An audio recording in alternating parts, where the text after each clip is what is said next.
You are watching Boa TV. Kindly subscribe, like, and follow. Thank you.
I draw a nice room of fair. Okay, man, I get more support.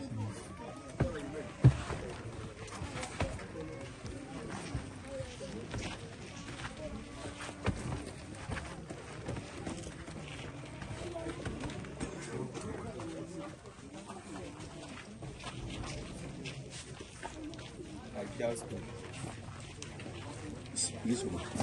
So very good.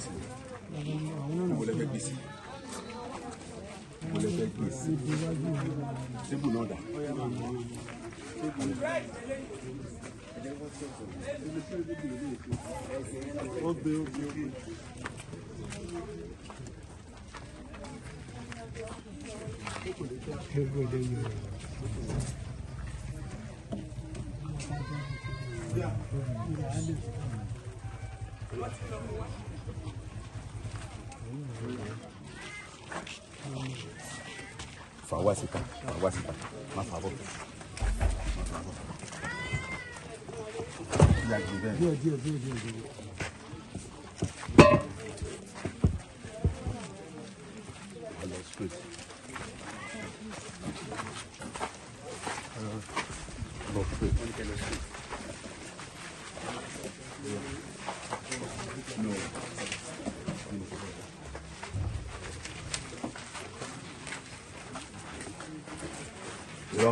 Bye. I'm a son of your party.